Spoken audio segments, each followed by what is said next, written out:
Hi Kadapa రాణి మీ కృష్ణవేణి 7 శనివారాల వ్రతము ఈరోజు రెండో వారం అండి నేను చేస్తుంది. ఇదిగో పొద్దున్నే కొంచెము కలమంద దగ్గర చెట్టుకి దీపం పెట్టేసి ముగ్గులు వేసేసుకొని గడపకు పూజించుకొని దొడ్డివాకిలికి కూడా పూజించేసుకొని ఇంకా పూజ స్టార్ట్ చేసేసాను. అయిపోయింది కూడా.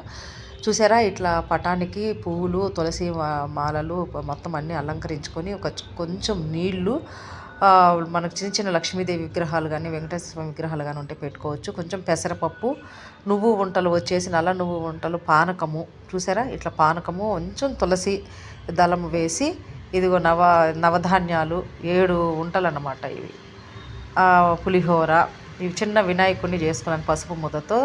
ఎండి ద్రాక్ష, పసుపు కొమ్ములు, దీన్ని ఏమంటారు,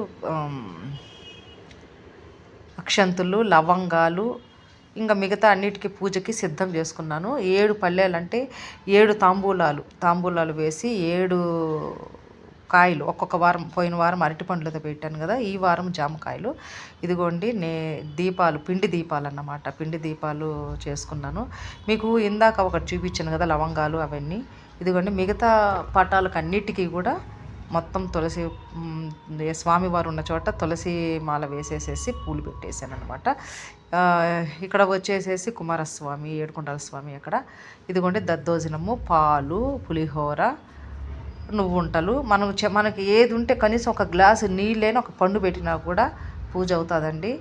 మనం మెయిన్ వెలిగించుకోవాల్సింది పిండి దీపాలు. పిండి దీపాలలో కొంచెం నెయ్యి వేసుకొని, కొంచెం అరటిపండు, అంత పాలు, అంత బెల్లము వేసుకొని పిండి దీపాలు చేసుకోవచ్చు అండి. ఏమీ లేకపోతే అంత బెల్లం వేసుకొని కూడా పిండి దీపాలు చేసేసుకోవచ్చు. ఇది రెండో వారం కదా, జామకాయలతో చేసేసాను నేను. ఒక్కొక్క వారం ఒక్కొక్క పండుతో చేద్దామనేసి. మనకి స్తోమతను బట్టే మనం చేసుకోవాలి, కానీ ఎక్కువ అప్పు చేసుకొని చేయాల్సిన అవసరం లేదు. భగవంతుడికి అంత తులసి మాల పెట్టి పూలు పెట్టినా కూడా బ్రహ్మాండమైన పూజ జరిగిపోతుంది అన్నమాట. నేను నవధాన్యాలు కూడా పెట్టాను చూసారా. ఇట్లా మనకి కొన్ని మనకి ఇక్కడ ఎండు ద్రాక్ష చూపించాను కదా ఇందాక, లవంగ, యాలుగలు, పచ్చకర్పూరం కూడా మొత్తం అన్నీ కలిపి పెట్టేశాను. చూపిస్తాను ఉండండి. ఇవి వచ్చేసి నవధాన్యాలు.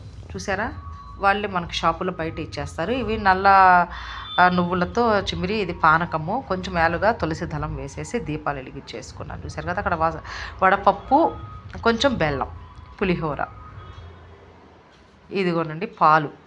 ఇక్కడ వినాయకుడిని చేసుకున్నాను. ఇదిగోండి కొంచెం నీళ్లు, దద్దోజనం, తాంబూలాల్లో 7 కాయలు వేసి, ఆయనకి వడ్డీ కింద ఒక పండు పెట్టాలి కాబట్టి తక్కువ వచ్చినాయి, నిమ్మకాయ పెట్టేశాను. 8గా ఆయనకి వడ్డీ ఇష్టం కాబట్టి. ఇదిగోండి ఇట్లా తమలపాకులకి మొత్తం పసుపు కుంకాలు రాసి దీపాలు వెలిగించేసుకోవాలన్నమాట. ఇదిగోండి చక్కగా సన్నజాజులతో, తులసి మాలతో స్వామివారిని అలంకరణ చేశానన్నమాట.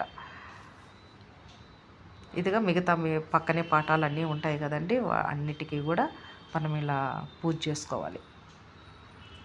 నాకు 7 శనివారాలు, ఏ వారం అట్టం వస్తుంది అనుకుంటున్నాం, కానీ భగవంతుడి దయ వల్ల అయితే ఇది రెండో వారము మంచిగా జరిగింది.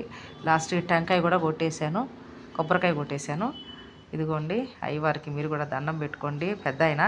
ఇదిగోండి ఇందాక మీకు చూపించలేదు కదండి, ఇదిగోండి ఇట్లా మొత్తం అన్ని యాలుగలు, కర్పూరము, ఎండు ఖర్జూరము, పసుపు కొమ్ములు, లవంగాలు అన్నీ వేసి ప్రసాదంగా అది కొంచెం మనం పెట్టాలని ఏదో పెద్దవాళ్ళు చదివాను దాంట్లో, అందువల్ల పెట్టాల్సి వచ్చింది. ఇదిగోండి పూలు, అక్షంతులు అయితే పక్కా పెట్టేసుకోవాలి మీరు. అక్షంతులతోనే కదా మనము, నీళ్లు, అక్షంతులు, పూలు, వాటితోనే మనము వ్రత కథ చదివేటప్పుడు వాటి విధానాలు మొత్తం పుస్తకంలో, అన్ని పుస్తకం చూసుకొని మనము చదువుకొని అక్షంతులు వేసుకుంటూ ఆ పూలు సమర్పిస్తూ ఆయన ఆవాహయమి చేసేసుకోవాలన్నమాట. స్వామివారి ఇంట్లో, మన ఇంట్లో కూర్చున్నట్టే. ఇంకా ఈరోజు నేనైతే ఈరోజు ఏమీ తిననండి. ఈరోజు ఏం తినను. స్వామివారికి టెంకాయ కొట్టాను కదా, ఆ నీళ్ళు మాత్రం తాగుతాను. పాలు తాగొచ్చు, పండ్లు తినచ్చు. కాకపోతే ఏంటి అని అంటే, ఎట్లా 11 అయిపోయింది కాబట్టి పొద్దున్నే 7 కని అంటారు. ప్రశాంతంగా చేసుకోండి, 12 లోపు ఎట్లయినా పూజ చేసుకోవచ్చు. భగవంతుడు లేని టైం లేదు, లేని ఇది లేదు, మనం టయాలు పెట్టుకున్నాము అంతవరకు నాకు తెలిసినంత వరకు. ఇప్పుడు చూసారు కదా, అమెరికాలో మనకి నైట్, ఇక్కడ మనకు పగలు. అట్లా ఎక్కడుంది భూమి మీద? అట్లా మనకి టైమింగ్ ఏమీ ఉండదండి. బ్రహ్మాండంగా చేసుకోండి, నిదానంగా చేసుకోండి, ప్రశాంతంగా చేసుకోండి.